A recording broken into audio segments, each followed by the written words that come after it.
Good evening, everyone. I'd like to can you not hear me? Can you hear me now? You hear tapping? Good evening. Can you hear me now? Yeah, better? Okay, good. Welcome, everyone. I'd like to call to order this regular meeting of the Board of Education. It is Monday, January 23rd at 6:07. Please let the record show that all board members are present. First up, please rise and join me in the Pledge of Allegiance.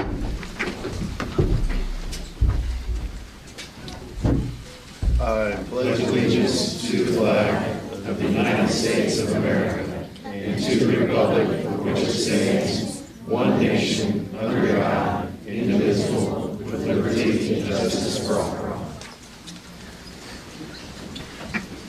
Thank you. All right, board, before you have an agenda, can I please have a motion to approve the agenda? So moved. Second. Kyle and Jared, all those in favor, please indicate by saying aye. Aye. Aye, opposed, all right.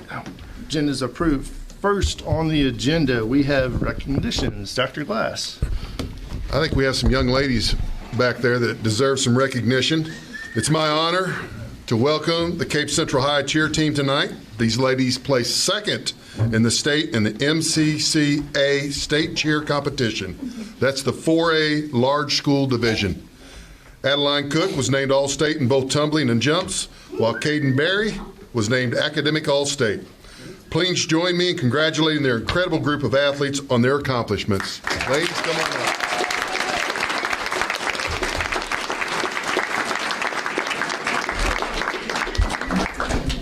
Coach Womble, are you here?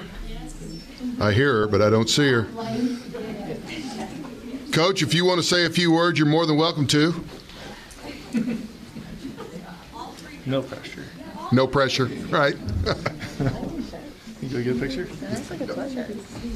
No, I'm just super proud of all the hard work that they put in, and on top of all the games that we cheered for, and showing their school spirit. So I'm so proud of them, and so thankful for my coaches that helped. We're proud of you all too. Yes, thank you very much. We look forward to more next year? Yes, right. All right. Yes. Can we get the pictures? Yes, coaches, you're in here.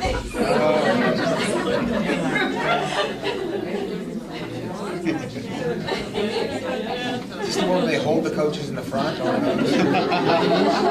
yeah. I told you to get it.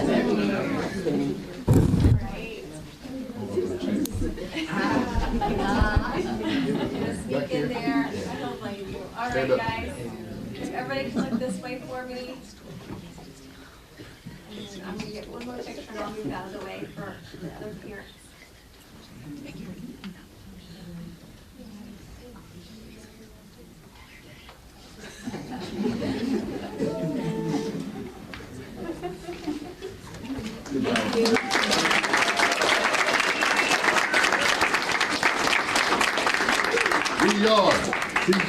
We are.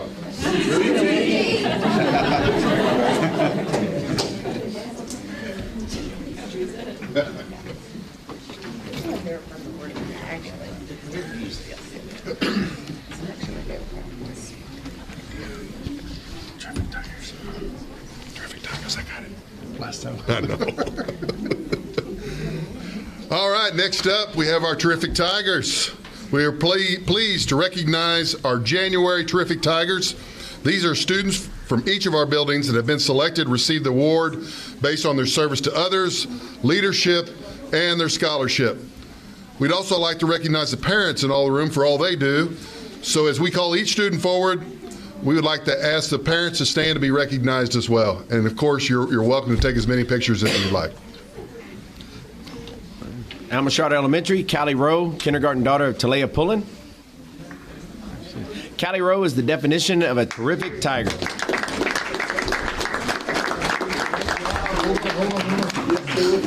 She is a strong leader in a kindergarten classroom and always demonstrates good character. She's an excellent student and enthusiastic learner of all subjects. She's incredibly helpful to teachers and other students and has the kindest hearts. We're so proud of Callie. Come on in here, Mom.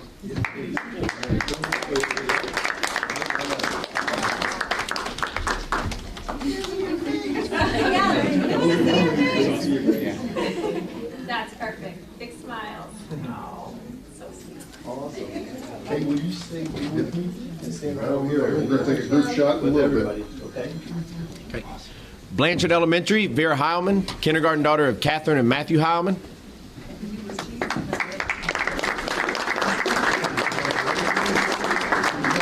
Vera is a student who exhibits characteristics we all look for in a terrific tiger. She always gives her best in every task presented to her.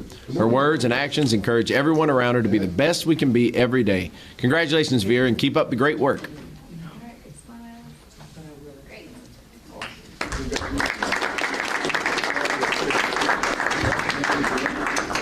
Clifford Elementary, Luis Santiago Salinas, fourth grade son of Crescencia and Nicholas Santiago Perez.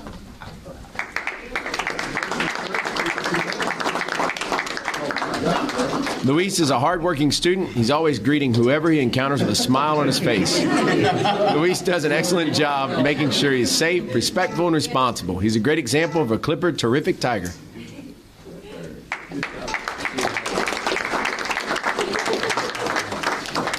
Franklin Elementary, Shamarian Boyce, third grade son of Shamika Nelson.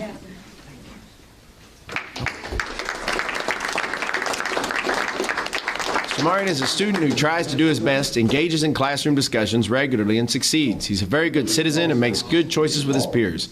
He stays on top of his grades and is very well behaved. He's very kind and always volunteers to help his classmates keep up the great work.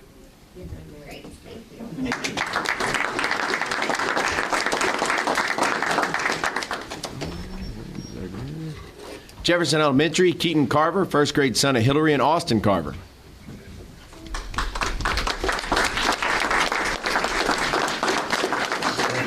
Keaton is the perfect example of a terrific tiger. Keaton is a true friend to everyone in the class and is always eager to help others. He exhibits genuine kindness inside and outside of the classroom and leads by example. He is sincere, honest, trustworthy, and a very hard worker. Keaton is a great example of a Jefferson terrific tiger.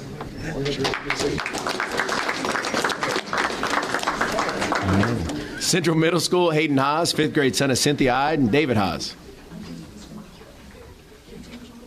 Okay. Terry W. Kitchen, Junior High, Elijah Cheek, seventh grade son of Christina and Brett Cheek.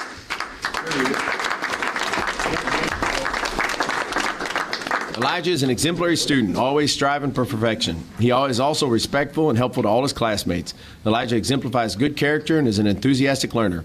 He shows empathy for others. For example, he recently went on a mission trip to help the less fortunate. Elijah is definitely a terrific tiger.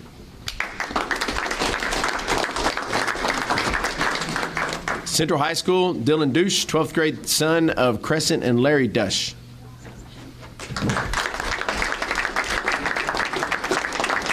Dylan is a unique student who is kind and compassionate to his fellow students. He possesses many talents, among them humility.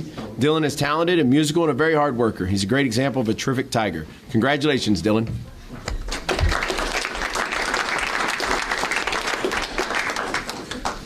Central Academy, Claria McIntyre, 6th grade, daughter of Larry McIntyre.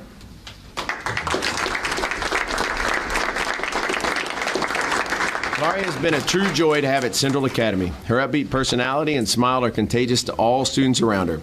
The students and staff at CA look forward to seeing her every single day. Keep up the good work, Claria.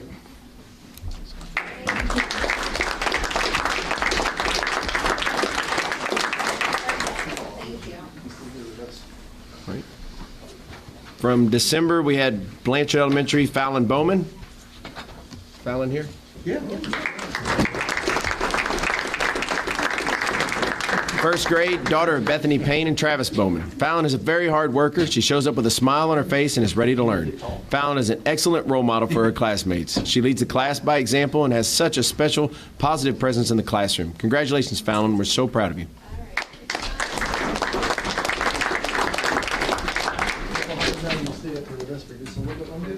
Okay, and Central Academy, Takira Bowen, 11th grade daughter Priscilla and Michael Bowen.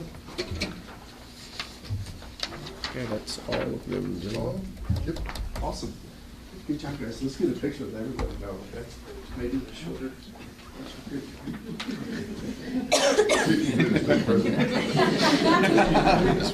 Right here, Steve.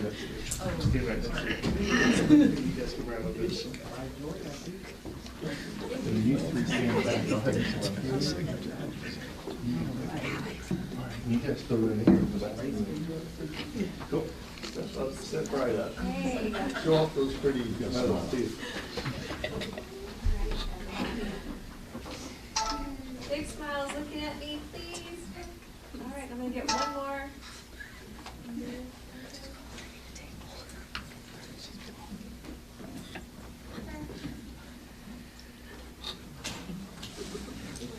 Good job, guys.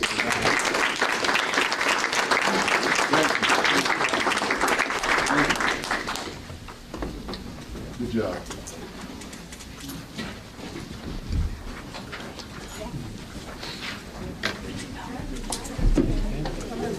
Yeah, I love it.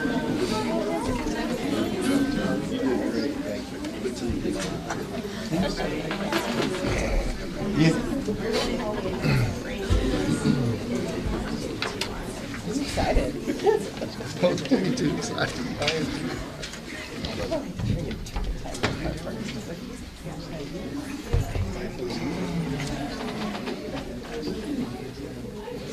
Let everybody sneak away that wants to sneak away.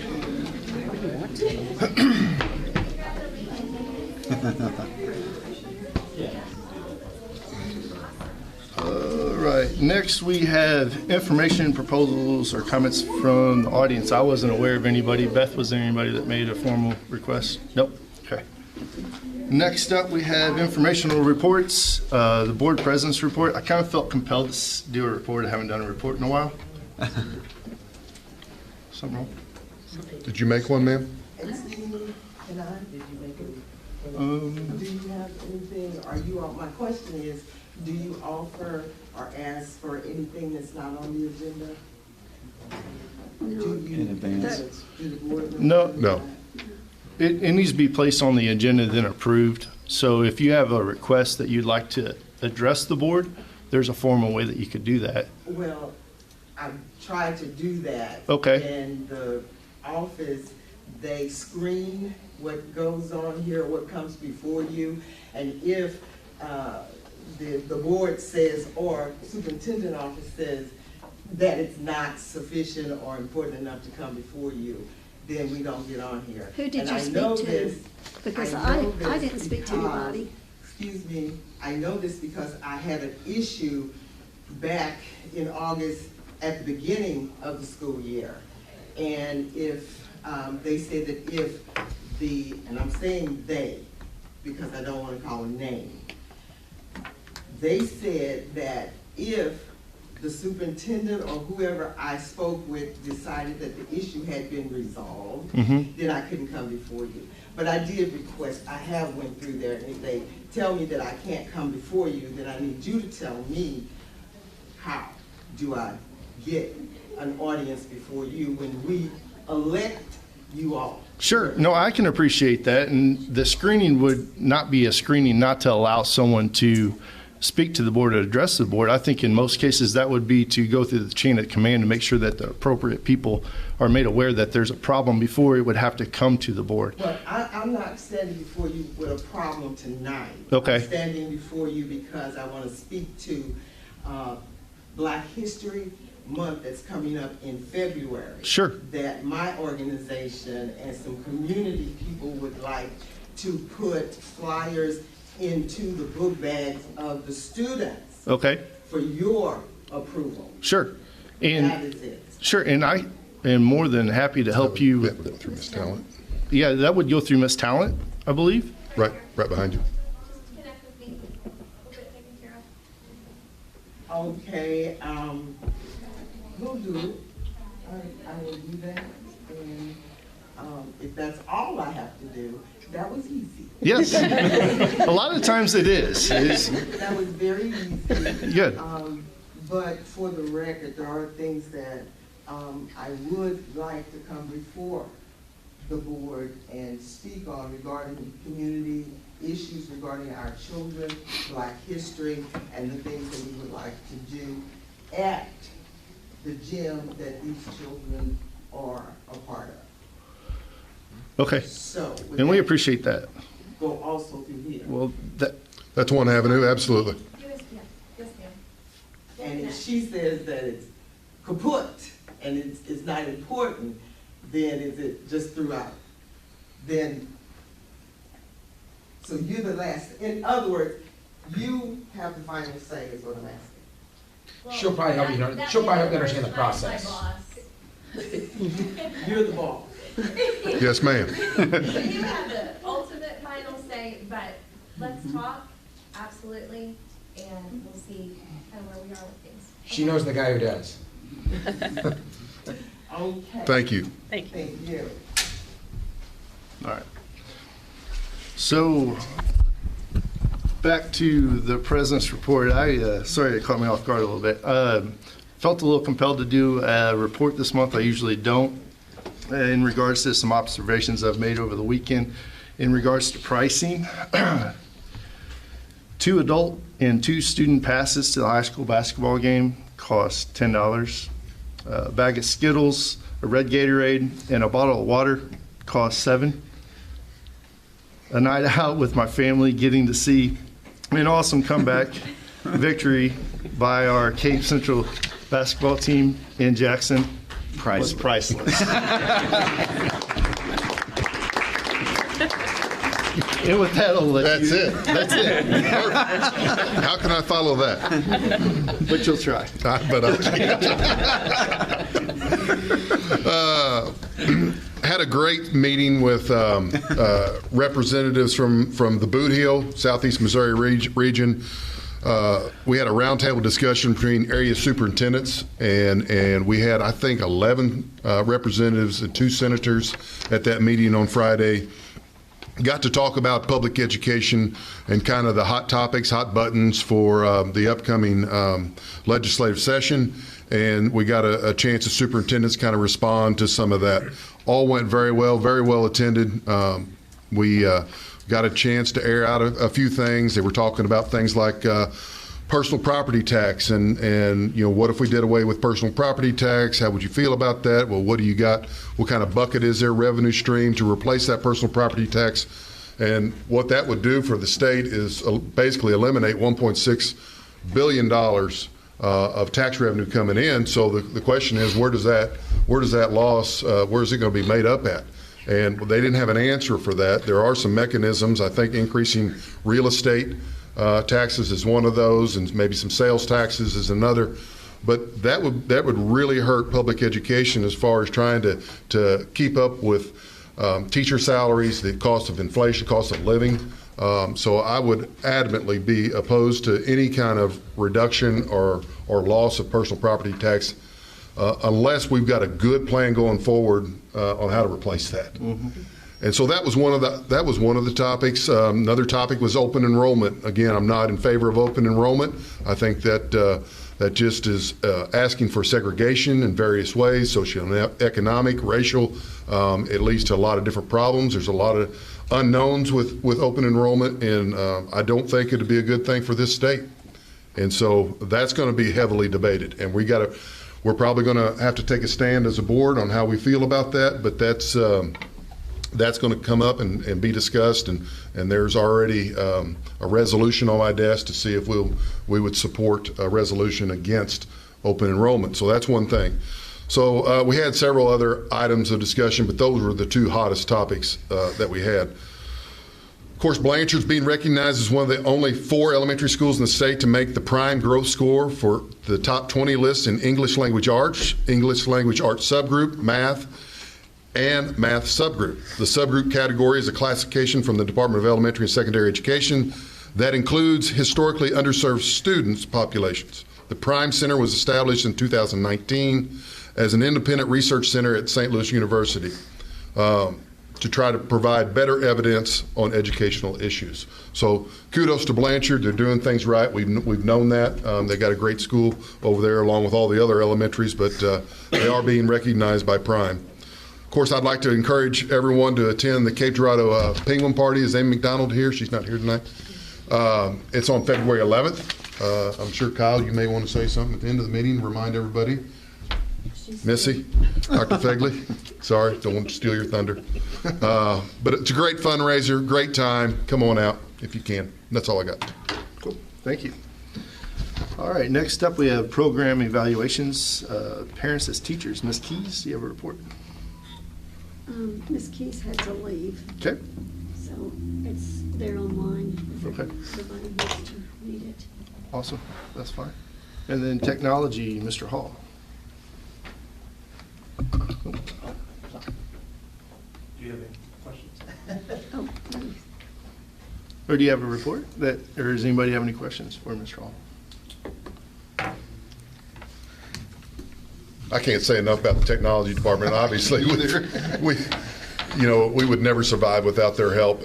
They have great staff. We've lost a couple here recently, but we've got some individuals came in, and we think they're going to do a great job for us. But they're a great staff, and really at the beck and call of our teachers, our staff, whenever we have issues or whenever there's problems, phishing emails come through, we always contact tech department. So we feel pretty secure around here. I'm not saying we're invincible, but we're in good hands. Yeah.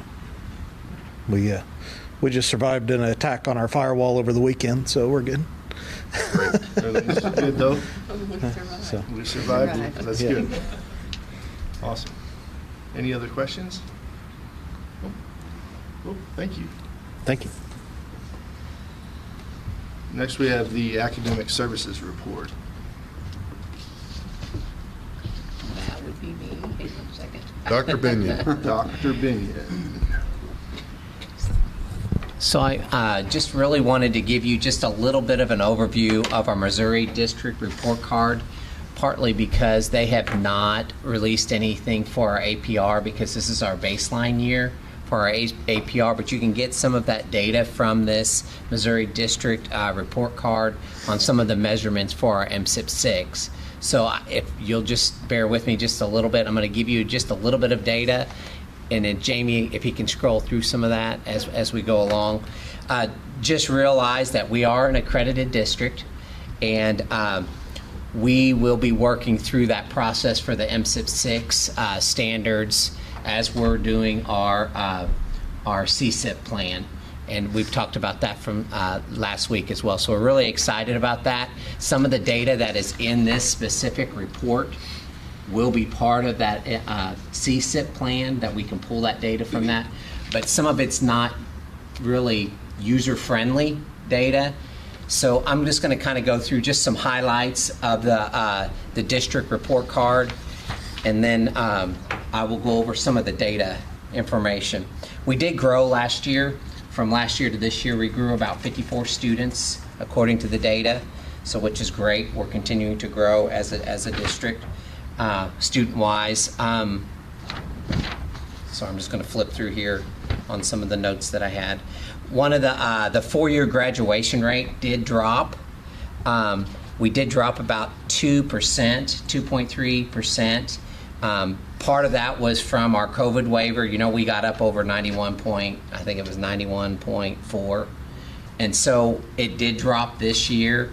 But some of that, the reasons for that 91.4, which is wonderful, we were doing some alternative things that we could do with the waivers in order to get kids to graduate. Some of that was through virtual learning. Now we have them back in school, so we're trying to get that number back up. But it is 89.10 for this school year, which is not too far off the 90% where we really want to be. That was our goal for our previous CSIP, was 90%. Stop me if you guys have any questions as well.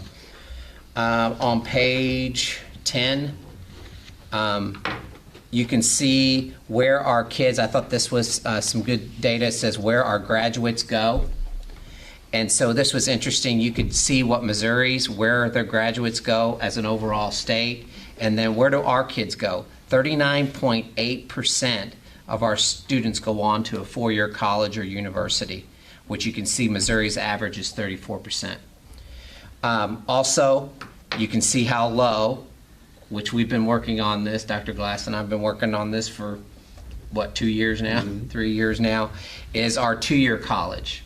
And this is the reason why it's so important that we continue to develop that MAC program so that we have alternative options for our students that aren't cut out for a four-year university. So we're really excited about that, and I know they're really working on some other opportunities for our kids to get college credit as well. So I think it's gonna continue to grow. Dr. Bruno? Yeah. Do you have an idea of what is the percentage of our high school students that take advantage of the A+ program? It is, I think it's in here. It's not very much. Let me see if it's in here real quick. Can I ask a clarifying Yeah. question too? How many go through the A+ program, and then how many are able to use it? You may not have those numbers. I don't have that data handy right here, but we can get that information for you. I don't know if Nancy, do know you offhand. by chance know how many are in your program right now, A+? The number off the top of my Yeah. head, but I know that many of them go through A+, but then don't utilize because they go to the four-year school, and then it kind of kicks them out of that. Just that our seniors that graduated, I think we have 3 currently just that graduated in December that are using it. So it's a great program to be utilized, and we have a lot of kids tutoring in the high school, but I don't think it's utilized afterwards.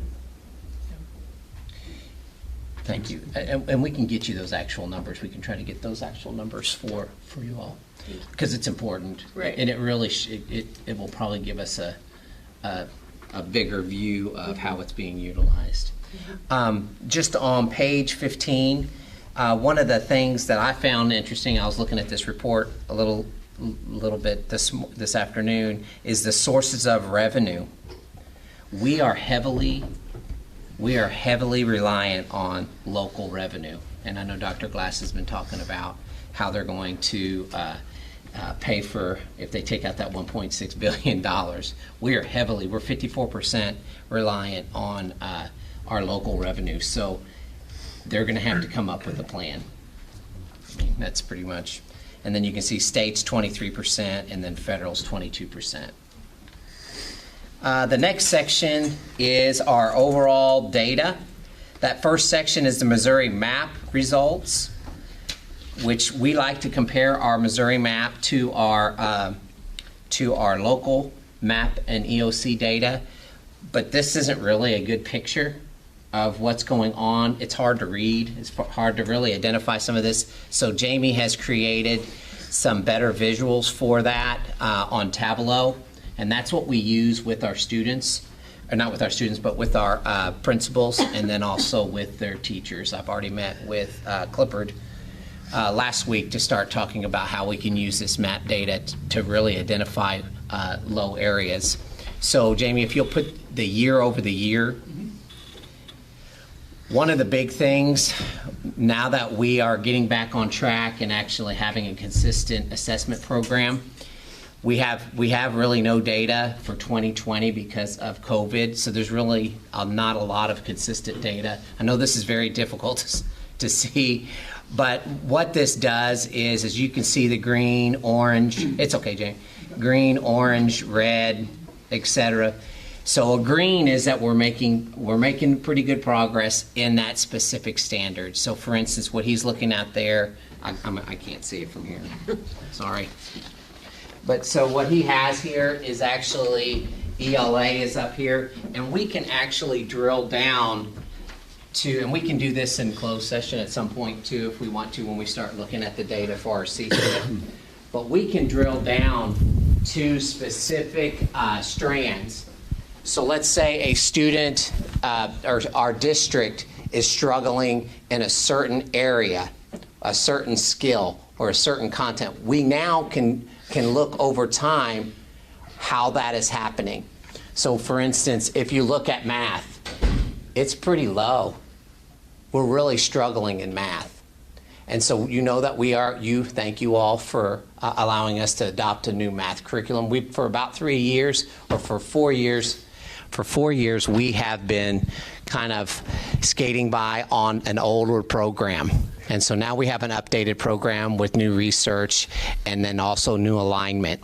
But you can see in here, you can't see it probably from where you're at, but you can look at, for instance, if you want to look at data statistics and probability, you can go across, all the way across, and see that we only 42% of our students in our district are actually accomplishing that task. So that's this is going to allow us to really narrow down our focus on specific skills. Big ideas, if you want to flip over to the big ideas, we can go all the way over to the big ideas, and even narrows it down even more. And you go across. See where we're low. 3 sentences, ideas, multiple text. That's a reading one. You can go even further. Concept analysis. So what Jamie does is he took all of our data that we get actually from our the website DRC and the EOC database, and pulls it all in here, so we can really start focusing on what specific areas our kids are struggling in, especially with COVID and all the learning loss that has occurred over time. We're talking 3 years now. Now we'll be able to take this data. I know it's only one data point. We can do this, but we're also doing it with Galileo as well, which is a benchmark data, which they do at the beginning of the year, middle of the year, and end of the year, which is extremely important so that we can keep kids on track and actually adjust our instruction. So that's where we're going with this. Our data doesn't look that great. I'm just going to be honest. We can go over to, you want to go over to the other data that shows, compared to Missouri averages. So what he created here is that we have a breakdown of what the average scores are for algebra. Let's just take algebra, for instance. This line here is comparative to Missouri. So we're 20, well, is it 23%? It's actually 20. It didn't update. It didn't update. Okay, so it's actually, we did some updating today on some of the data. So it's about 20% below state average. There's some reasons for that, but a lot of it is that we've had to adjust how we are testing Algebra 1, and that hopefully this year it will go back up, so that we can count some of our 8th graders for this assessment. That's basically what this is, and then these tell you how many are in advanced and proficient. And that's what a lot of times you get reports from DESE, which are in advanced and proficient. I noticed that they were talking about it at the state legislators about basic is really, they're measuring it a little bit wonky a little bit, because basic is that they know those basic skills for that grade level, but we don't get as many points for it. You have to get into proficient and advanced to get more points on our MSIP and our APR scores. I'm all over the place here, but that's why we have to start moving some of these kids that are in basic into proficient. So you're working on those bubble kids and making sure you're differentiating instruction for those kids and really targeting what skills on that other one those kids are needing. And we can do that now. And we can do it down to the building level and teacher level. So there's some accountability. There's a little bit of a different accountability now that Jamie, the brilliant one, has created these visuals. But I really wanted to share that with you because this is an important piece to us moving forward as a district, especially after COVID, because we really need to start targeting specific skills that these kids are missing. And it's not just, it's grade level, kindergarten all the way through 12th grade. We have to start doing some alignment so that these kids aren't having so many gaps, learning gaps. Hang on. Yes, go ahead. So how frequently is this data being populated? You said the Galileo is kind of 3 times a year, and then we get our maps stuff back, like multiple. Someone just said it. We get our map stuff back late. I think everything was updated at the beginning of December. Was it December when it all got updated so that we knew that we could use that data, and then Jamie started working on some of these other stuff so we can pull those in. Do we have opportunities like mid-year? Now, really, the more important data that we're going to be using is the Galileo data, because you're doing a beginning of the year. We see where they're at. We use that data to see where where they're struggling in, and then we can go along that continuum, and then we'll have a middle of the year to see how well they're doing and then make adjustments. And then at the end of the year is a predictor on how well they'll do on the MAP test. So that's how we should be using that data. Will we get this data emailed to us somehow, or? We can. What I was thinking. That's a good question. What I was thinking is that we may do a live update for beginning, middle, and we're trying to figure out how all that's going to work on our CSIP. So when we go in and we could present our CSIP stuff each month or every other month, or when we're going to do that, we can do those updates for you. Okay. Yeah, cool. Yeah. It's really just going to be something that we do at our CSIP. Hey, we're making progress. Third grade made a 5% growth rate. I just have one last thing. We are still a targeted school. We were targeted for junior high and high school in ELA and math, and we've been targeted since 2019. We put a plan together. Some of you were here then. We developed a plan with junior high and high school for our ELA and math curriculum. We haven't really been able to work that, partly because of COVID. We have been little bits and pieces of it, but it's been so sporadic because kids were in school, kids were out of school. We haven't been able to really work that plan, and they haven't given us any guidance on how we get off of targeted. What does that mean, targeted? Targeted means that we are performing below, underperforming basically the state average, ELA and math in special areas. Okay. So we have to get more guidance from them on how that's going to be measured through MSIP 6. Before we actually made gains that next year. We were coming off of the targeted status, but you have to do it 2 consecutive years, and then we didn't have a test in 2020. So I think we probably would have went off it. They just kept us in a targeted status so that we can start since we're starting our new APR this year. So we have a plan. We will tweak it and to make it meet kind of the needs and some of the things that we're doing currently as well, make it better. And then we'll probably work that plan, and within 2 years we'll be off of that plan. You have to make a 3.9% growth in ELA. This was before, unless they change this, it was 3.9% growth in ELA and a 4.1 in math. Is that over the course of 2 years? Over the course of 2 years, okay. Yeah. And I'm telling you that this is the previous requirements. I'm hoping that they will be the same because I noticed that they kept it on here.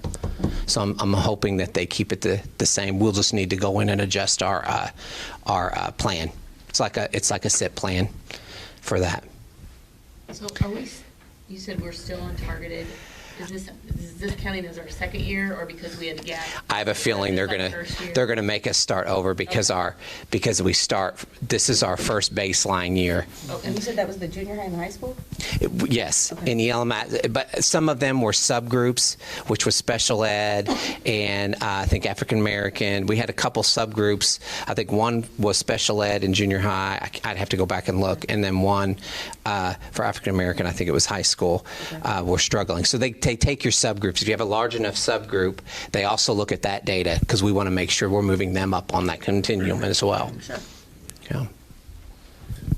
Any other questions? I gave you a ton of information there, but I think it's important that you guys know about this because a lot of the data we're going to pull from here for our CSIP, and I think this will be a good one for us to review every year as well, plus our APR. This is a little bit easier to understand. Waterfall and the Super Jamie reports down to the principals and the teachers, since you've got that visibility and granularity. Yeah. To get down. Yeah. Okay, cool. Yeah. We'll have that information. We do that as a district. We will just give you district data, but we as administrators, we do that individually. I've already started going out to a couple of the buildings. So right now, the problem now is that data is so old. That's the problem. The data is so old. The more relevant data right now is our Galileo data. So, and we're working on that. Okay. Cool. No further questions? Thank you very much. Next on the agenda, the next report is from CTA.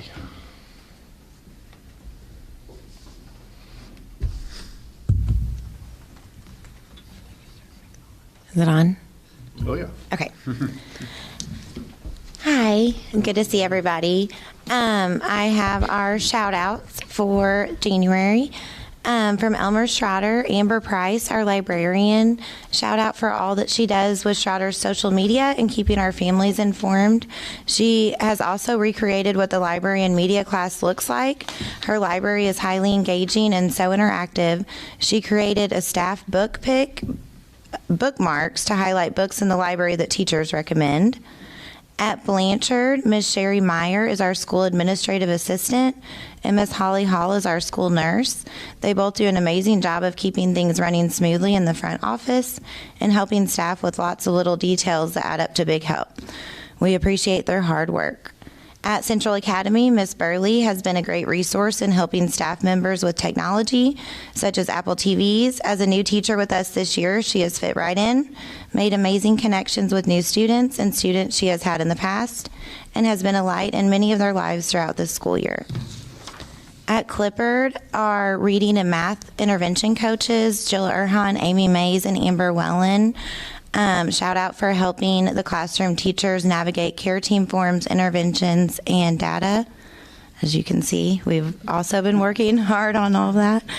At the CTC, Mr. Frank Houchins, the head custodian, has been exceptional at taking the lead of the other custodial staff. He keeps a clean, well-supplied, happy house for all of us here at the CTC. He exemplifies excellent leadership skills and has taken this new role with stride. And that makes me proud because he was my custodian at Jefferson and had big dreams of going to the CTC, so it's exciting. And at Franklin, Mr. Keith, the head custodian, has been pulling overtime to help out with the nighttime staff due to a shortage. We are so appreciative of him and his willingness to keep our school clean and shiny. He does this all with a positive attitude and a smile on his face. And I want to give a shout out to Tyler Loppy and Shannon Berghoff because they have worked really, really hard to arrange visits for myself, the two of us, and a couple of other members for Capitol Day next week. We have meetings set up with our state senators and our local representatives. So hopefully we'll make some progress with that, but Dr. Glass was very kind to share some talking points with us, and we have a list also, so we'll keep you updated on how that goes. Does anybody have any questions for me? If you have anything to add to the list, just email it to me. Thank you, guys. Thank you. All right, next we have instructional technology update. Hi, everybody. With props, it looks like maybe. All right, so I just wanted to share with you all some new tools that we just rolled out last week. Actually, we purchased this year. This was my department's big purchase for this year. Was a set. Really, it's two sets of Osmo kits, and so we actually have 14 different. Someone called them games, but if you look at them and some of the things that you can do with it, I had flashbacks of being in my math class in elementary and having to poke out all those little pennies and quarters and dimes and I don't know if you guys remember that or not, and having to learn how to deal.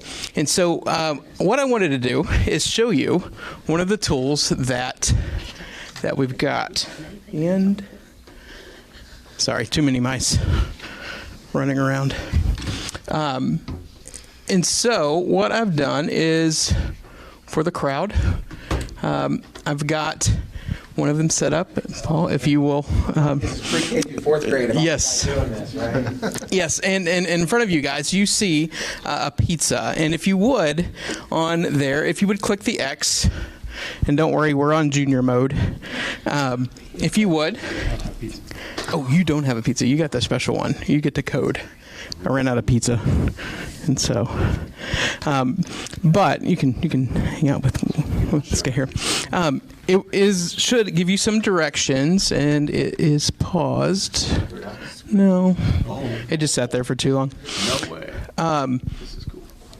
So what it does is it pulls you through some prompts. And I'm going to reconnect this real quick and see if I can get it to work. Go ahead and follow the prompts.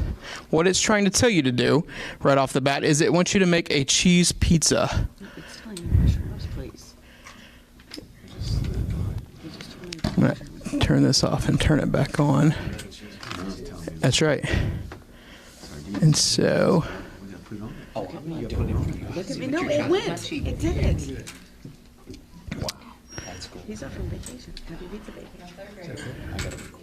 I'm good at this. All right, and so with the prompts and pieces, you not only have to build the pizza, you have to make it for the person, and unfortunately, it's not working on here. That's just part of it.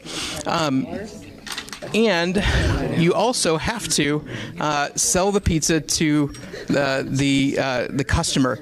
You have to give them change, and so not only is the person giving you money, but you have to count back change to the individual. And so this tool is just one of the 14, and so. If you guys want to later, you can come up and play after the fact. It really is fun to start playing. But we have other ones as well, from pre-K all the way through really third or fourth grade. Hitting some of those skills, third and fourth grade skills like fractions. All the way down to shape and number recognition, number sense, and all the way up to coding. And so we have coding games that you can actually code and have to learn kind of that critical thinking skills about how to,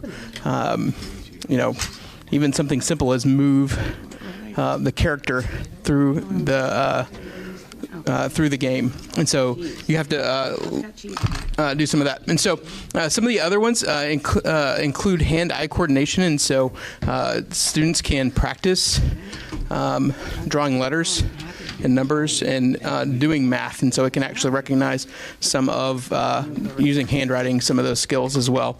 And so what this does and how our teachers are using this is a couple ways. Sometimes it is in a whole group, kind of like what we're doing now, where a teacher would go step by step. Other times it is in a small group. And so you might have 2 or 3 students working off to the side on a project, or while the teacher's working one-on-one with the students. And so anyway, just wanted to share with you guys kind of what we, like I said, we just rolled this out. First teacher used it last week over at Clippard, and they're already, I think somebody else is getting it later this week, so I was lucky that I had it today to show you guys. And so like I said, this is part of one kit. The other one, we're putting the case together now so that we can send those iPads and other pieces along with it. And so really excited to get these out. And then here's a picture from Clippard here last week. Casey plays with us at home. I mean, we've got a set at home as well. Junior mode. In junior mode, always, yes. My kids absolutely love it, and so really excited about that. Yeah, I think I threw one on the floor a minute ago. Yes. All right. So, man, fractions and economics, which that's my wheelhouse. That was why I taught it. So, love that. You should. Yeah, I'll do it. Let's go. You guys have any questions? Now, I hope also that you will put this away for the rest of the board meeting and do board business. So, any questions from you guys? Thank you very much. This is very All right. cool.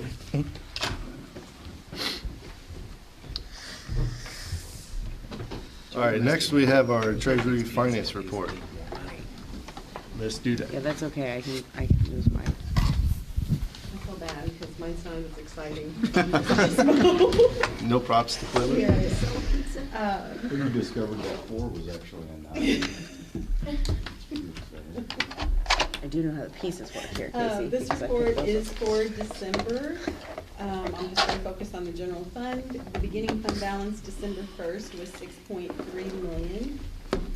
Revenues received for the month were 15.1. We did start receiving our current tax money. That was 13.9 million of the 15 that was received, and we will continue to receive that through the largest portion through February, and then it'll kind of taper off. Expenses for the month were 2.3 million. 1.1 million was transferred to the special revenue fund, leaving us with a ending cash balance of 17.8 million for the general fund. The cash and investment detail is listed below. Does anyone have any questions? All right, thank you. Thank you. All right, next, support services report. Good evening. Just a few things because we'll have some things later in the business section. Buildings and grounds, Jefferson is pretty close to being finished up. We're going to be going through punch list items either Wednesday or maybe Friday, depending on the weather. Don't get your hopes up, because get right over that one. Got to look at Finding Nemo slide the other day, and that was really exciting, and I believe that's the first slide Dr. Glass will go down. Absolutely. I called it. We'll have our maintenance department on standby. Things don't go well. But no, the slide is being installed, so if you haven't been by, it's really exciting now. A lot of things are taking shape. What we're really excited about through Mr. Moyers is partnership. We had Jefferson, our gym was first utilized this past weekend for community events with our basketball teams, and a lot of positive, not this weekend, but the weekend prior, so 2 weekends ago, 2 Saturdays ago, a lot of excitement about it, and here pretty soon then, once everything is finally done and occupancy is fully given for the other portions of the building, operating concessions out of there, and we can see a lot of great things happening too, with partnerships with our students and taking over some of those responsibilities eventually as part of lessons and things like that, you know, how to operate a concession stand and teaching them business skills and soft skills before they, you know, traditionally would take on the secondary level. Going on to food service, just real briefly, I will let you know that our procurement review went extremely well. I talked to you about that back around Thanksgiving. To let you know everything, we got a perfect clean bill of health on that. There were a couple of minor things. One, just this was during the height of the COVID. We had a finding because we didn't have enough people submit a bid, but we couldn't find food anywhere. And so I don't see that as a problem. You know, we were going all over the place and whatnot. So extremely proud of Dana and her department in leading us through that. And then for other areas, we're operating very well, unless you have any concerns or comments that you'd like me to expand on.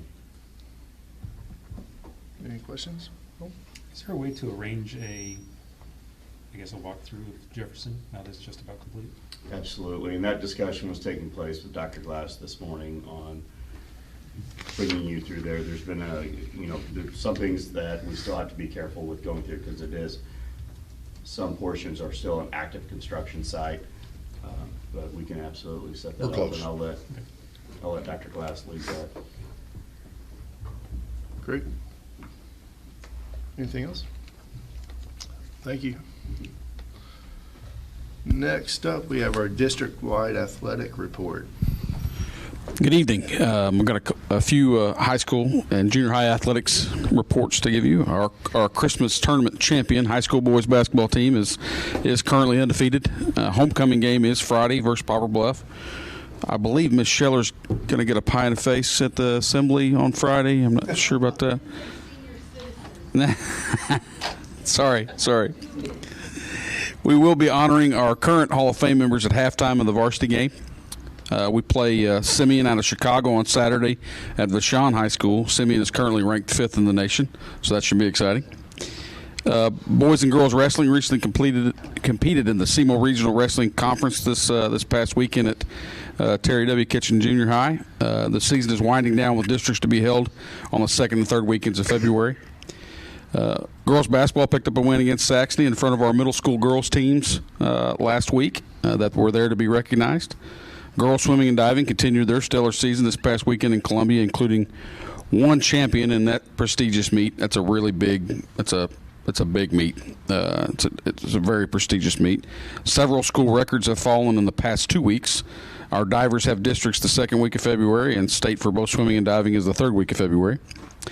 Junior high athletics is a little bit of this time period is a little bit of a lull. Our volleyball tryouts start in February, and then we get into baseball and track seasons as well. As many of you know, we lost one of our own. Coach Bob Sink dedicated his life to teaching and coaching young people, both here and in the Jackson School District, and he will be sorely missed. As far as elementary and middle schools, elementary and middle school basketball is in the midst of their seasons. Through the first few weeks of games, there have been a lot to celebrate, as Josh pointed out. Cape Parks and Rec Director Scott Williams sent pictures to Josh and I from the new gym, and the most impressive thing I felt, and so did Scott and Josh, were the number of people that were there, the parents that were there to watch, support our young people playing in that gym. It's a fantastic space, really good space for them to play in. Soccer signups have ended, and we're in the process of establishing those teams and recruiting coaches for that season. Our first soccer camp, run by our high school boys and girls coaches, will be this week, and it's taking place at the Sportsplex. Community-wise, Hall of Fame, again, like I said, we're honoring them Friday night. We're going to have a reception in their honor before the game and start discussions about with Kristen and I about how we start that back up and get some nominations in to revive that program. Spirit Gear, with the help of Julie Welker, Kristen Talent, and our partners at Horizons, we've affordable spirit wear for patrons to purchase at our boys' basketball games and at district events in the future. That was something that was important to us. We've got, Matt and I worked on some things last year about getting things out there online, but they were just so expensive. But once Horizons was really able to help bring those prices down by stocking and allowing us to buy it at large quantities. Middle school and elementary nights, basketball teams have and will continue to be recognized at our home games throughout the season. We feed them pizza in a small gym. We play games, and then our varsity teams come in and talk to them about what it means to be a Tiger. And our Little Tigers Wrestling held its mini meet at the conclusion of their season, and many of those kids are continuing into USA Wrestling. Anybody have any questions for me? I had one quick question, kind of stemming off of the basketball program that we have. I've heard people talk about, is there an approximate number of teams or players that are playing this year compared to last year? The increase of participation, which was a big thing that we were after. Yeah, so I've asked Scott Williams to pull just the names of those people that have already participated. He says we're over 8 to 9 teams over what they had last year. 8 to 9 teams. He can't give me numbers exactly of those students because some of those students might have been on other teams, but we know we went up. Like for middle school, they had 1 team last year. This year we have 9. Okay. Well, let's see. No, 6 boys. I'm sorry, 6 boys. Yeah, and 4 girls. So 10 teams at the middle school. At the elementary level, we've got 5. 1 at each elementary for boys, and then 3 for the girls. So we've got 8 teams. They had they had 1 elementary team last year. That was a mix of 3rd and 4th graders. So just from our district kids. Now, you can tell, if you go watch the games, you can tell there's some growth that needs to happen, right? Sure. But that's what it's for. Yep. That's what it's for. So we're really excited. Scott Williams and their group are really excited. Josh Meyer, who's running the basketball program this year, has been awesome, and their whole crew on dealing through working through some of the problems that come up and something new. Yep, but providing the opportunity for these kids to play where they didn't obviously before, that's huge. So thank you. Yep. Has there been any more conversation about sponsoring some of these younger teams? Absolutely. So one of the things that the city does is they have the opportunity to sponsor those teams. So that's part of how they fund through their programs to keep some of their costs lower. So if you go watch one of their teams, you'll see that they have sponsors already on their teams. So we haven't delved into how do we bridge that with them and bring some of those sponsorships too. But the opportunities are already there for that. That's awesome. Even things like equipment for home and stuff like that, so they can continue practicing with parents and that kind of thing. I think we could rally tons of local businesses to even help on that side. Absolutely, and then we're looking into those grant opportunities. Like MLB, some of those opportunities that we're looking into now to find ways to get equipment for our kids that they can take home. Yeah, love it. Thank you. Any other questions?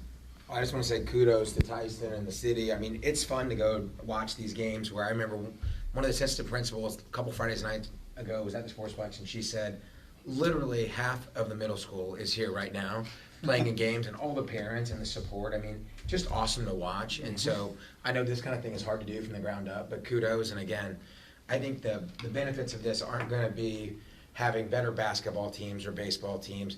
Those things will likely happen because you have more skilled participants, but it's the camaraderie, it's the teamwork, it's the community stuff that I think is really cool, and the ability to have some more adult mentors when some of these kids maybe come from a more challenging family life background. And so I think it's cool and excited to be a part of helping to kind of drive it forward. So thanks for what you do.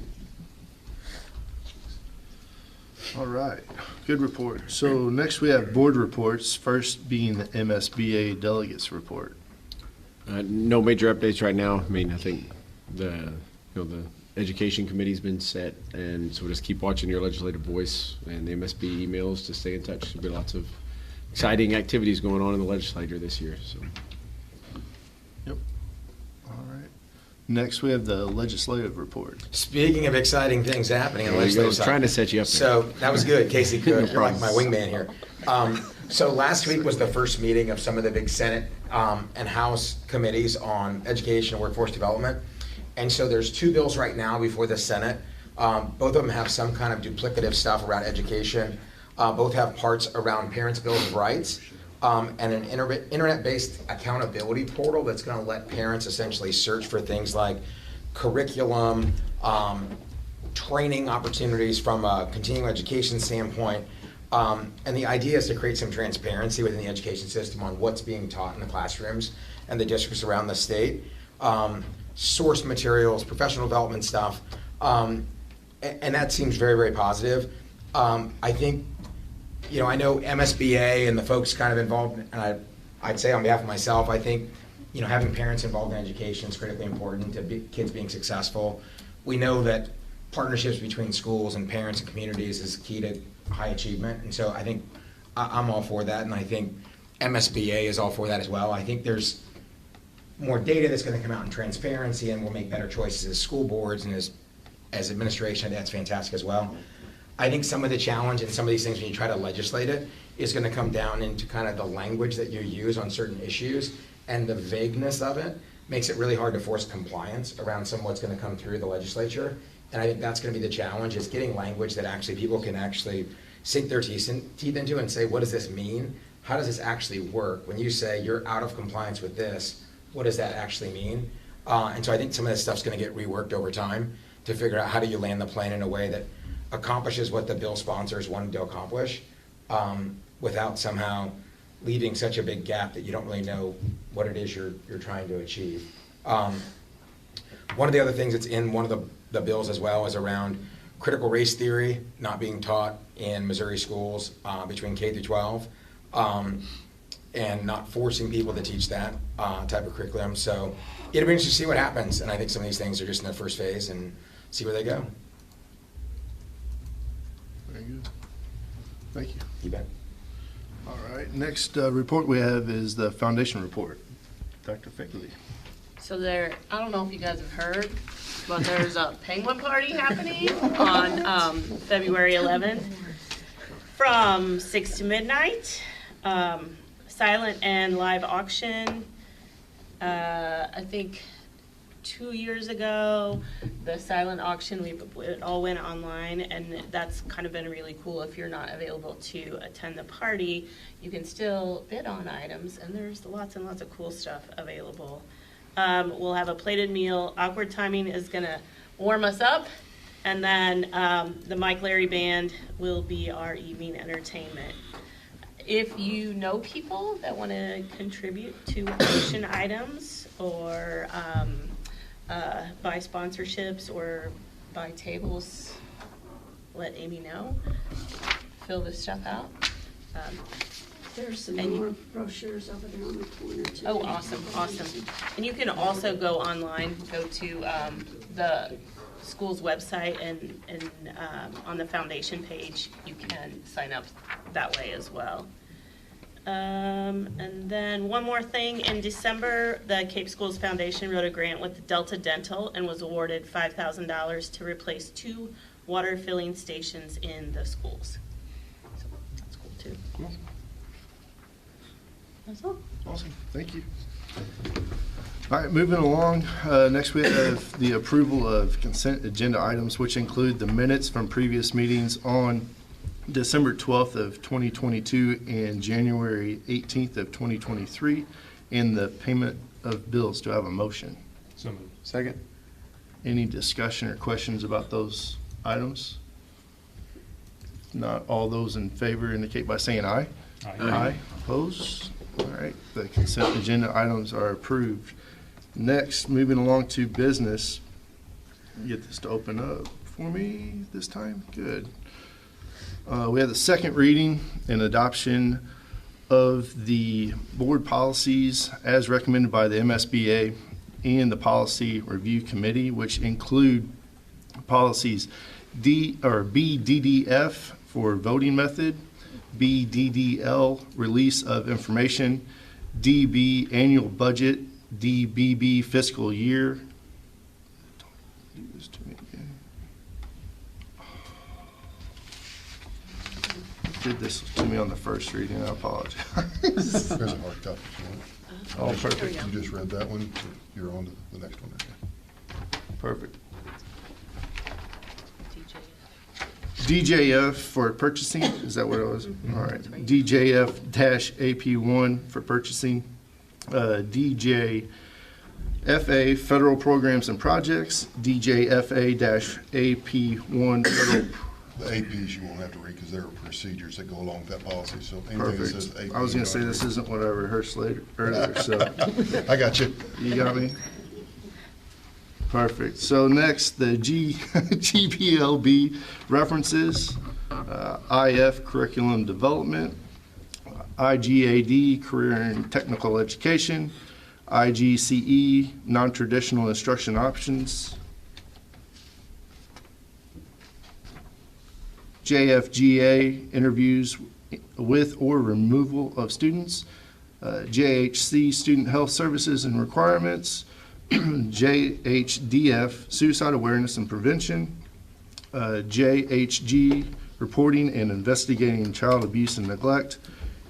That should be it. And that should be it. Do I have a motion to approve the second reading of these policies? So moved. Second.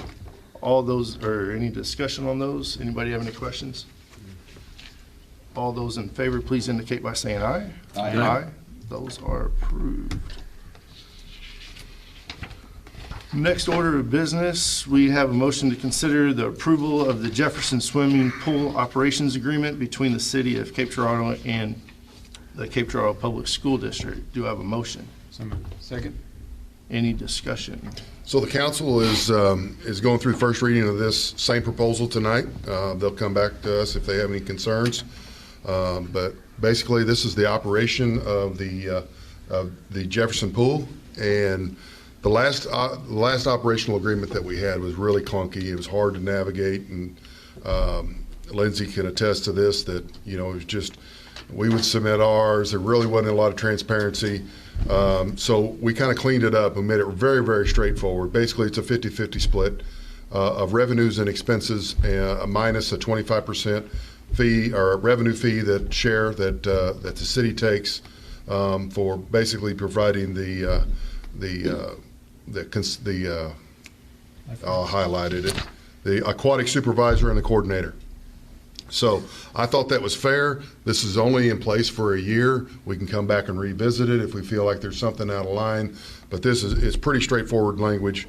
It sure beats what we were operating off of with the bubble. And so I'm excited to get something in place. You know, this is a lot of hours, man hours that go into something like this to really hash out the details of how you're going to operate that pool and get along with each other in a good partnership place. So I think we're good. Josh, do you have anything to add to that? No, sir. I think the thing that we just need to hone in on is that, again, it's a starting point, and we think it's a very good starting point, and then we'll be able to review for that. It still allows for use during the school day for our students throughout the district to come in and utilize that for either recreation or lessons and teaching our kids how to swim. And that was, one of the things that we want to make sure we're still able to do. Any other questions? So any major capital improvements or repairs, the joint committee will review, and then it'll be split 50-50? Hopefully, we won't need to do that for a while. Yeah, I mean, being a new future. facility. Yeah, out in the future. Absolutely. Yeah, it'll be a joint committee, and we'll go in and take a look at it and assess it and see where they'll make that committee will make the decision and recommendation to the council and to the school board. Then I get two. Any other questions? All right, so the motion is to approve the Jefferson Swimming Pool Operations Agreement between the City of Cape Girardeau and the Cape Girardeau Public School District. All those in favor, please indicate by saying aye. Aye. Aye. Opposed? That carries. All right, moving right along. Next, the motion to be considered is to approve the construction of an athletic complex on the Central High School campus at a cost not to exceed $2.1 million. Do I have a motion? Second. Discussion. So, coaches, we've talked about this for past several meetings about how we move forward with a facility of this nature. Obviously, material prices are up. They've increased over when we first initially started looking at it. So, what we thought we might be able to get for $2 million is not quite what we thought we would get. So, what you see before you is basically an unfinished structure. You got the site work, you got the rough ends, so that's all the utilities so the water, the electric, the fire, the sewer tap in. You got the site work, you got concrete work, you got the shell, all enclosed for roughly an estimate of $2 million. Now, obviously, this has not went out to bid yet, so we will still go through the bidding process. So you hope on bid day the numbers get a little bit better than what you got. But this is our starting point. This does not finish it out, and I figure let's start the thing, and then the next budget year we'll budget a little bit more for it, and we'll start chipping away at this thing. We desperately need locker rooms, so we could start that in the beginning. I know the coaches feel confident that they can go out and they can raise some money to start working on the turf area and things of that nature. So I think collectively we can build a pretty nice facility that can be used not only for us, but also with the intramural sports that Tyson's talking about that have become so popular this year. I think it gives us another venue and another way to engage the students and keep them connected to school. And I think that's a big priority of ours right now, is how do we keep our kids engaged, connected, and we all know that sports is a major way to do that and has a big impact. So the facility you have in front of you is not quite a full width football field. The coaches have asked of me if I would consider bringing it to the board, and I said I would consider that. I would bring it to the board. And basically, they would like a full width football field, which would mean increasing the width by an extra 50 feet. So it would go from 100 to 150 feet wide, or 160 feet wide, 60 feet, for an additional, the estimate I've got is an additional $442,000, right at $443,000. And that's to have a 160-foot clear span. We currently have indicated there 100 feet. They would like a full width, and they say that allows for a lot of different activities as far as going width to width. All right, and so there's a lot of different reasons, compelling reasons to do that. And basically, it's so soccer and football could both utilize it together. You got strength training and conditioning drills that you can use. Track, they're talking about indoor jumping events and things. Baseball, of course, would be able to be in there. But it just kind of opens it up for, I guess, more competitive use if it's the full width. And Tyson, feel free to jump in from what the coaches were saying with our meeting last week if you want. Yeah, a couple things like, for example, just for a safety issue, with the amount of people you could put in a space. All right, so if soccer and football were be in the same space, you drop a curtain down in the middle. They have plenty of space to run an effective practice. But even for elementary and middle school use, I mean, we're renting the Sportsplex field, one of the fields at the Sportsplex this week for our soccer camp. All right, well that cost is gone if we have our own space. Plus, you're able to cordon that off. We could run a lot more things within that space. Baseball, you drop nets down on one end, you still have the opportunity to have your track team on the other side of the net, on the other side of the drop down net. So just the ability to use more of it. From a football standpoint, the way our offenses run, how spreads you can get, and you don't want them running into the walls as they're trying to practice their plays. So just a full width obviously would just be more conducive to all those things. So the extra $450,000, is that just to get it under roof?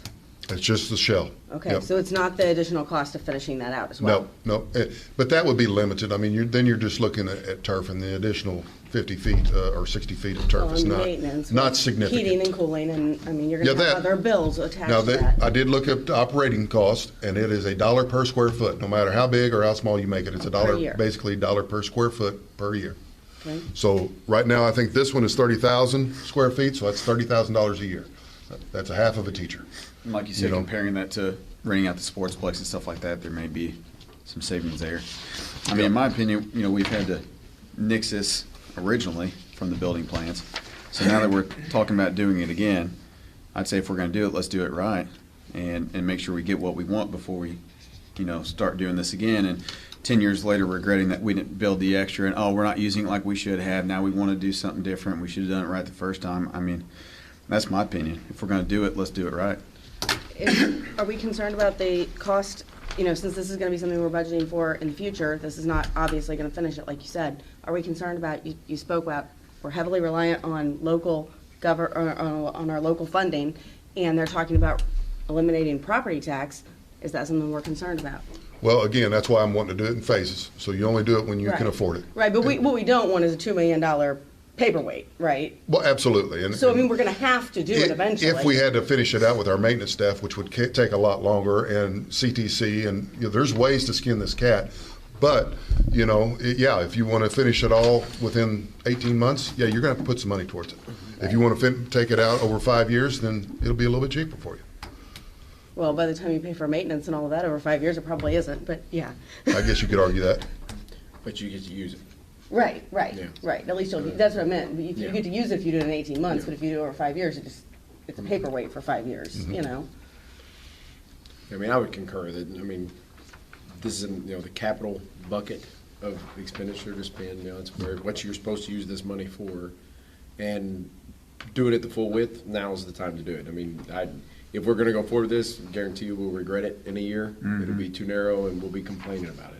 You can always add length, but you're restricted by your width. So with the 2.1, that doesn't include the 450. So No. we're talking about 2.6. Yes. Okay. You would have to make a motion to amend that motion that I gave you to take it up to 2.6 million with a full width field.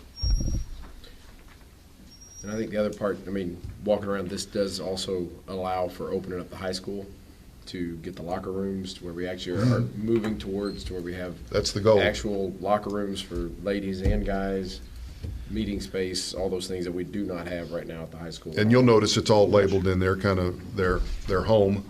Basically, you got football and soccer and track, all within that locker room. All right, talk to me like I don't know what I'm talking about, because I don't. Why did we originally decide on 100 foot instead of the 160? Budget. Okay, so now we're just no longer worried about, why No, are we? that's what I felt comfortable budgeting. Okay. And then I felt like anything above that, I would need, have a good discussion with the board saying. Do you feel comfortable budgeting I do. 2.6? Yeah, I think we've got it.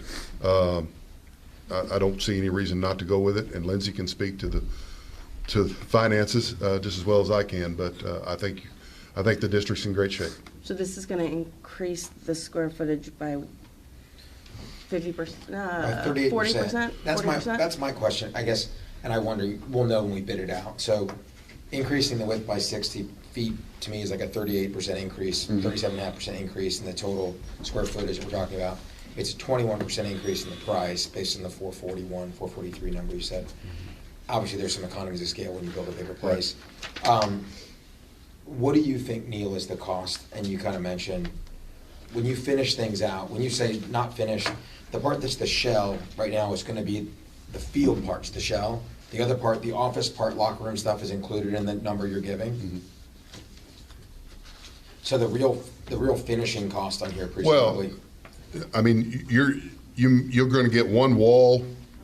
Josh, you can speak to it too. You're going to get one wall between the turf and the locker room area, and some of these interior walls are not going to be there. There's going to be roughed in plumbing, so to speak. But those aren't real expensive. Sure.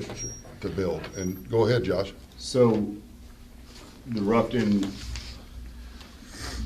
features for your sewer, for your water, for your electric, that's all going in because that has to be done before you lay a foundation. And then once that slab is poured, what we don't want to have to come back and do is cut trenches in the concrete to put in new conduit or water lines or anything like that.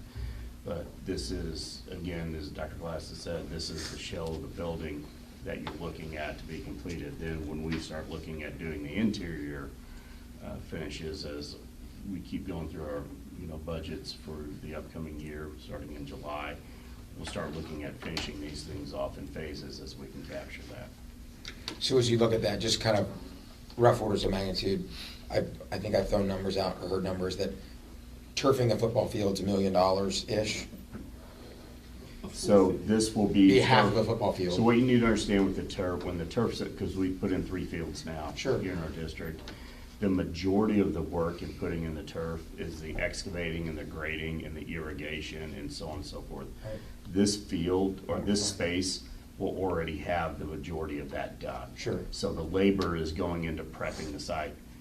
It's drained a lot differently because it's an indoor turf, so it doesn't require. Doesn't rain as much. Exactly. But you still have to have drainage on that field because you'll have moisture in the air in there. You will have water bottles in there. You will have, otherwise it would be like spilling the water on your carpet. It just soaks through the carpet, goes to the padding, and sits there, and eventually, So rough order of magnitude, we think finishing out, so if we said tonight, 2.543 or whatever the numbers add up to be, what do we think the rest is if you were putting your best guess forward? It'll take another $2 million. That's my best guess. Ooh, that's a lot bigger number than I thought you were going to say. You said $1 a square foot for operational. Is that going to include the cost of the labor that we're going to have? We're obviously going to have custodians to clean up stuff, and we're going to have. Does that include that? Mm-hmm. Okay. Yeah.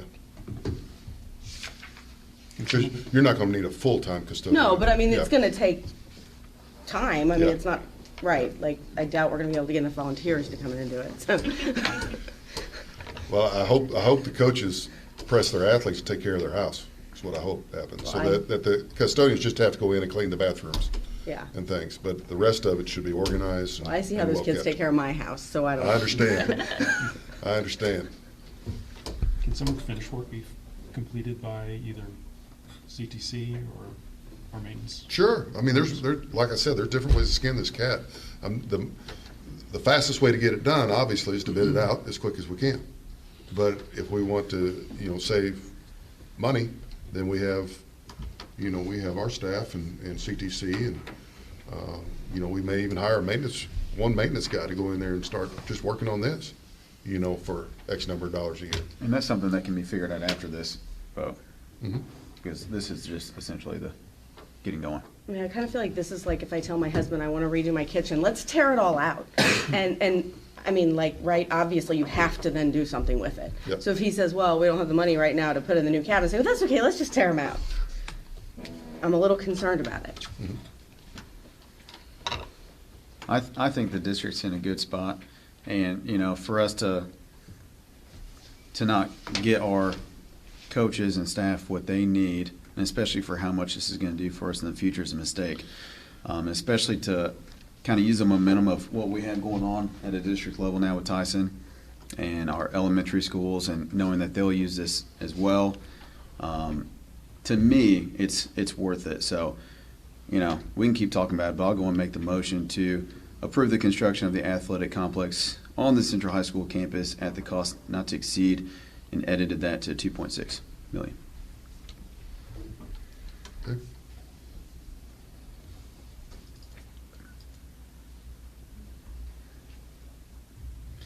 I'll tell you, I'm all for athletics. I want to understand the other $2 million more before I'll vote for this. I mean, personally, I want to I'm touch all base. for it. I want to touch base too, though. Going back to, I think Jared touched on this, as far as if you want to use the analogy of ripping out the kitchen.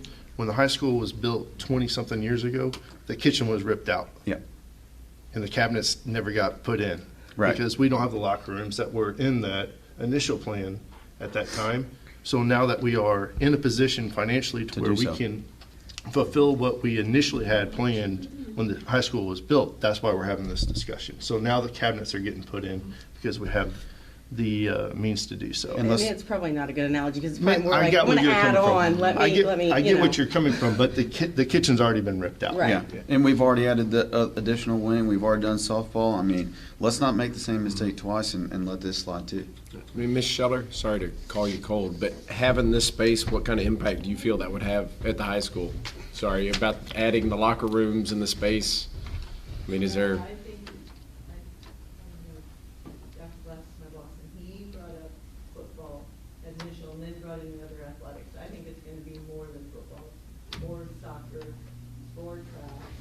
I didn't realize the extra city would be that much until track also said, well, we need a full place to run our lap and to be able to throw their javelins and they need that exercise. But we can utilize it during the day when needed. We can utilize and separate our students. If you have not been in our locker rooms, and I was not here when they built the high school, but I know they cut out a lot, including like the width of our hallways, which we cannot get back, and we need wider hallways. We can't do that over. Right. So, just moving some of our students out there, our weightlifting program has increased. We definitely need more weightlifting. We are cramming 32 kids in that weight room, and we are turning kids away. But we need them there. Like, that's what builds on program, and we've seen it. Where's weightlifting in here? Space in the high school, so they can have. I think it would be a huge bonus. They just move stuff out. Yeah. These things weren't.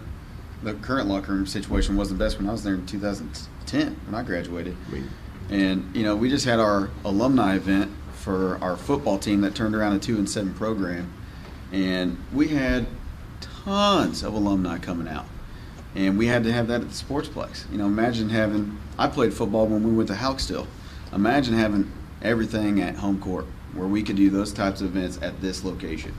So why skimp on it? That also leads to fundraising possibilities Yeah. where it's not just the district budget. And we can't say we're going to count on all this money from fundraising, but we got a lot of momentum going right now. It could certainly help. There probably will be some pretty big fundraising campaigns to kind of help support that. If we do naming rights or things like that, you know, those kinds of things might help with the cost as well. And I think that support is there. I think so, pretty confident. I mean, just walking through the high school too. I mean, the high school locker rooms are dysfunctional at best, and let's be blunt, they're atrocious. I mean, they're awful.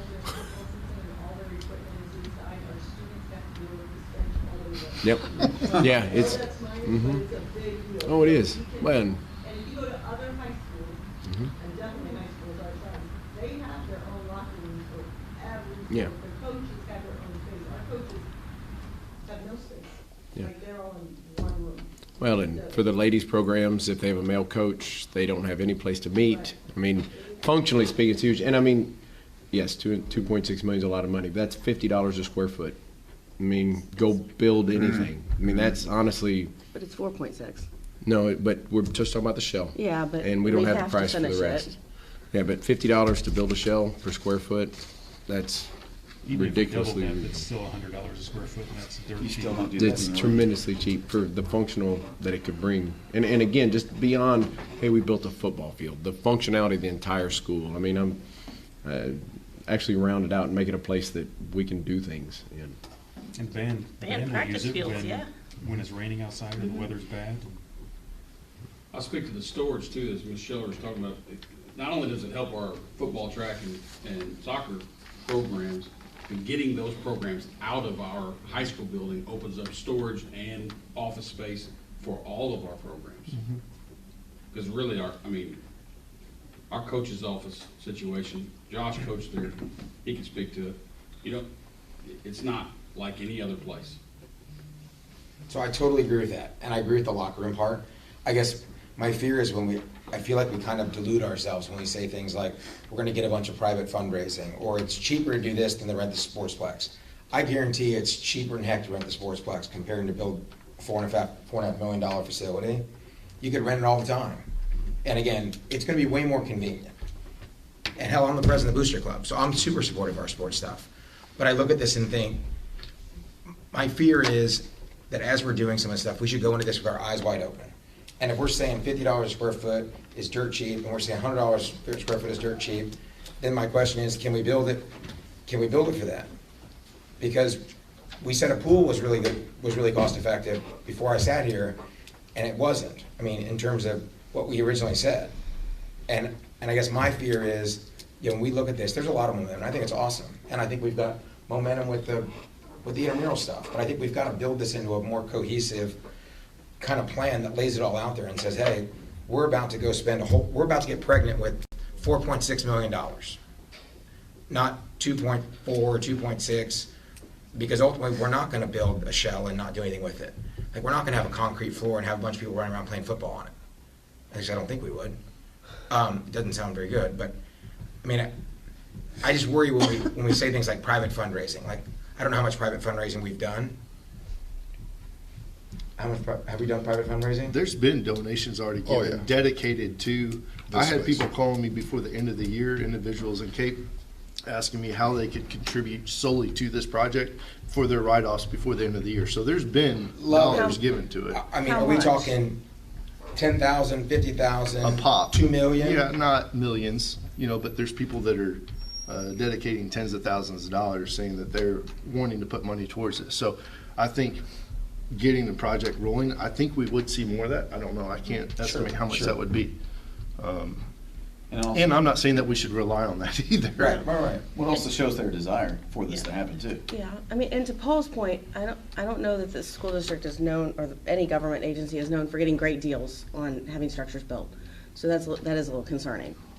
Yeah, I would definitely disagree with that statement from the standpoint that we've gone through 3 bond issues, and all 3 bond issues not only passed with overwhelming support, but the amount of money that we were able to spend on extra items has been phenomenal. I mean, when you go from what we want to what we can get from that money has been exponentially spread out. So we definitely have gotten some really good deals. I mean, just looking at the stadium, when we started building that, we went from just the stadium with metal bleachers to press boxes and the back seats and concession stands. And that was all for the same amount of money that was bid out just for the stadium. And that's the same argument that I got, leaving Hauk, is that we could rent that a whole lot cheaper, but just think, we wouldn't, you'd be hard pressed to go to the state championship twice and do what we did this year if you didn't have your own space. And that's what the coaches are pleading for, is we need our own space. And Farmington's already built this.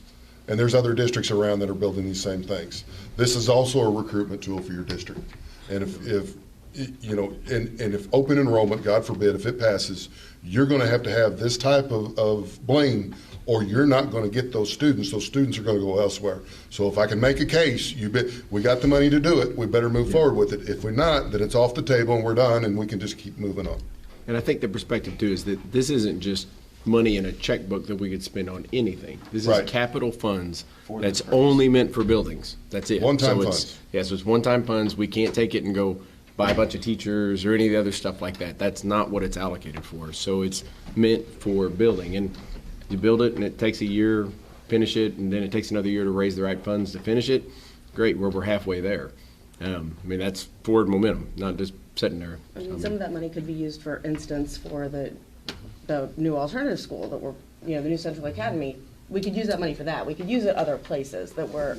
As long as it's in the capital project. It's just the Right. big piece. I know a lot of people look at it and say, well, why didn't you buy more teachers? Yeah, because you can't use yeah. it for that, but we could certainly, use it for other things and then use other free money for more teachers or teacher salary increases or better programs I'm concerned too, because we're seeing our math, our algebra numbers are bad, right? And so we're sitting around talking about this football stadium, how great that is, but in the end, how many of our kids have gone on to be professional football players, and how many of them have needed to know algebra? Yeah, it's not about that. It's about connecting them to the school system. Yeah. Keeping them They engaged. stay in school, so we're not losing our dropout.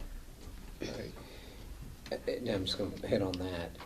Is we've already purchased our new math curriculum, so I'm Right, hoping and I that's gonna understand change that, some of but, those things. there's certainly lots Academically. of places where we could use money to, besides this.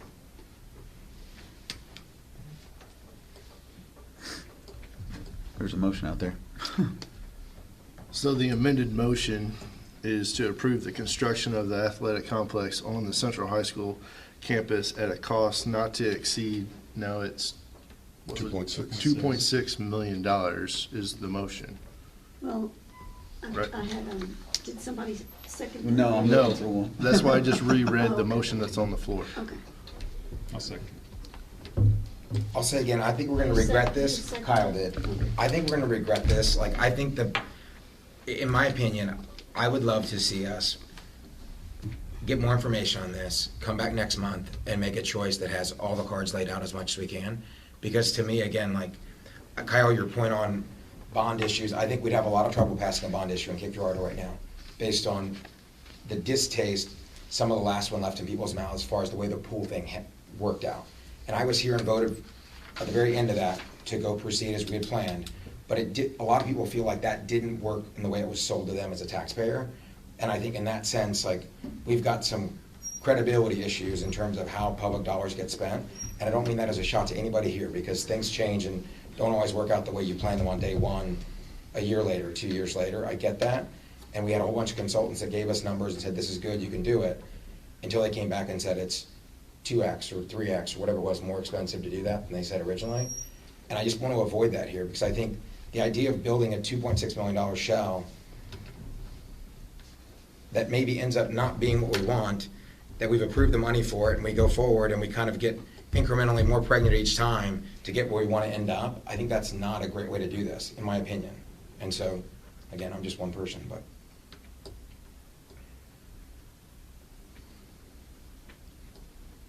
So that'd be my thought. I'd love to see more details on this personally.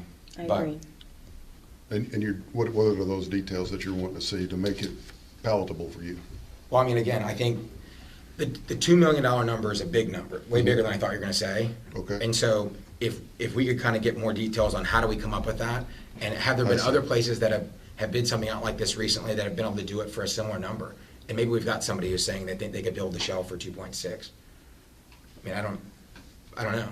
Oh, yeah, that's a hard number. Hard estimate. That was we part of already- our process when we voted on going with the construction manager at risk to do all That of construction this on the manager's already- front end Yeah. to give you what you're looking at. And we've already gone you said 21% higher than we were talking about at the last time we voted on this. And so now I'm thinking, what comes next? What else are we going to want to add? What else are the coaches going to come to us about? So those are concerns. That's not a deal breaker for these coaches. They can use it either way, but I don't want to end up regretting And I understand what what we're you're building here, I just like understand what Paul you're saying. alluded to. I'm to Paul's point about becoming more and more pregnant with this. You know, like it's just, we're already talking about an additional 20% more. It's an investment, no doubt. And it's going to cost 20% more to finish the inside when you add 20% more square foot. Yep. And so, okay, even if it costs 10% more. They're adding 20 additional percent on the field. They're not adding it to 20%. Right. Okay. So even if it's 10% more, finished it's still we're still becoming more. And the thing about it invested. is, every day goes by, it doesn't get any cheaper. Exactly. And so if we have to put it off because something happens in property tax, and I'm just pulling that because we talked about it tonight, then in 3 years it's even more expensive. Mm-hmm. And yeah, I can appreciate how we all want to be careful with the dollars that are spent that the district has, but based upon Dr. Glass, our financial report, that we have the money to do this, I would feel like we could probably make the decision to go ahead and say we have the money to do all of this right now. But that's a big pill to swallow, and I feel like doing this in phases eases that pain of swallowing the biggest pill all at once. I feel like, from the information I've been given, that we could afford to do this right now. But swallowing that pill right off the bat is pretty tough. So can we make progress and get to the finish line by going through this in phases? I think we can, and we have the dollars to do it. So to Matt's point right there, so capital budgeting and what Casey said, there's $5 million in the capital projects fund right now today. And so as we look at this, obviously I'm sure we have a district-wide capital projects list that's kind of prioritized in order of what we would do things when money becomes available, and some stuff gets kicked out in the future because we run out of money and it kind of gets picked up the next year and we reprioritize. Are there, things like this are obviously amazing, it's super nice to have, but it's in lieu of something else, always in lieu of something else. Something else gets knocked off of the list because this took 2.6 or 4.6 or whatever number goes into this year's budget. Do we have, presumably, like, that's all been vetted, and we say of the capital project items that are out there, this is the highest priority item we have? No, I mean, I can't, I mean, it's one of, but Right. I can't say it, it outweighs the academy, maybe that's the highest priority. Right. Right. It's. And I'm not trying to ask a gotcha question. We have various priorities within the district, but our facilities are in great shape. We're always going to face roof replacements, Sure. HVAC replacements, mechanicals, aesthetics, those types of things. So it never ends. Right. But, we usually run bond issues for those types of things. Right. And the last time we ran a bond, for the stadium, we ran a bond issue that was coupled with all kinds of various things that fit the needs of various stakeholders around the district. Right. So everybody got a little, the Performing Arts Center was included in that, so that they got their share and athletics got their share, and then every building pretty much got something, got a little taste of that. But we're not eligible for a bond issue of that size for another 15 years. We could run smaller ones, but that's just going to take care of your deferred maintenance. The just what I just got done listing out for you. But to run a sizable bond issue that really builds these types of things, that's an investment within your programs, that's going to take 10, 15 years to get to that point. And Paul, I'll just add this to it. There's ways to get additional funds into the capital projects fund without using the $5 million. If we did it like in phases, the board would have to, you can't build a balance in Fund 4. Like you really have to put revenues in to cover your expenses. But, and we've done it before, the board could approve a resolution to move money from the general fund that's specifically earmarked for that project. And they could do it, for 3 years, like $1 million Right. a year. Well, that kind of comes back to Veronica's point, not speaking for her, but like, kind of the fund, moving money among funds is kind of choices that we make anyway. And so like, no money magically appears in the capital projects fund, we put it there. Right. And so instead of going to teachers, it goes to something that's a capital project. And so, But you have to be careful when you say it goes to teachers, because those are ongoing, Sure, like, sure. expenses that will just Sure. increase And and I'm increase. And I'm not suggesting we're debating between building facilities and having teachers. And so, but I think we earmark money to the things that we want to go support as a district, and then we go support those things. But no, I mean, I don't know if your comment makes me more nervous or less nervous when you say we don't have money to do a significant bond issue. We don't have the ability to do it, capacity to do it for 15 years. Well, no tax. Right. We've got ability to pass a tax bond issue. Right. I would never recommend that. Right. You know, we want Right. to keep the tax rate at 4.1567. That's what And we it has promised, been right? for- We made a promise about doing that. Yes. Okay. Yeah, and so I won't be the one to recommend that. I promise you. Yeah. No, it's fair. I don't know. I personally, I feel like I'd like to see more details on this, honestly, because I feel like tonight, to Veronica's earlier comment, you know, we went from 2.1 million to 2.6 million to 4.6 million, like just now, like in the last 40 minutes. And so that isn't a 21% increase in price. That's a more than 100% increase in price. And I know we're not saying we're approving the whole 4.6. Right. I But mean, again, But we are. right, you're effectively saying you're going to do it. I mean, you're just not going to do it today. We're conjecturing how much it's going to cost. We have no idea. Right, because it could end up being 4.2 million. It could end up being 6.2 million. I mean, we're guesstimating, hopefully a very educated guesstimate. Well, the other option, I highly doubt that. the other option here is, you know, yeah, I can get you way under budget. We just build the locker room facility and forget the indoor turf. That's really what the coaches want in the beginning. They want their own home. But, you know, I thought while we were building it, let's go for the big thing. And just like Farmington built, and like I said, other districts are there. So you could eliminate that and probably add it on pretty easily afterwards and just build the locker rooms. And we can certainly get that under $2 million. And then what will the cost be then? You know, we can always play that game. Mhm. You know, so we can add the shell later, and then what's the cost of the shell? Oh, I wish we would have done the 2.6. You know, so we can all play that game, but we already kicked this responsibility down the curb before. So now, if it's time and the district's in a good spot, let's not do that again.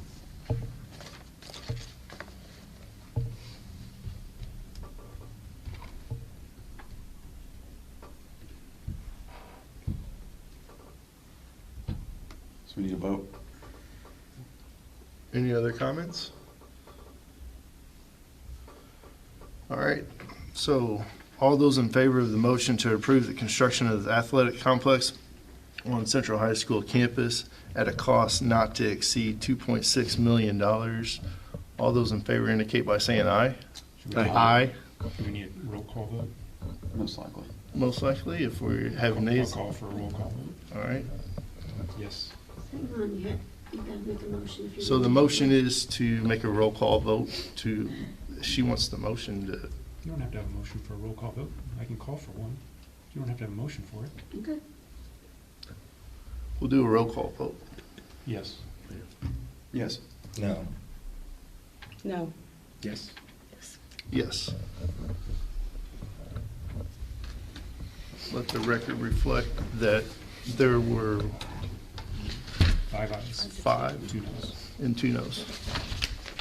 Okay, so it was a roll call, so you were a no, and you were a no? Yes, ma'am. So just want to make sure I get it right.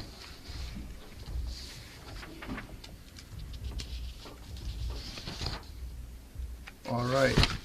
Is there any other information or proposals from any of the board members? If not, I'll entertain a motion to adjourn. So moved. Second. All those in favor? Aye. We are adjourned.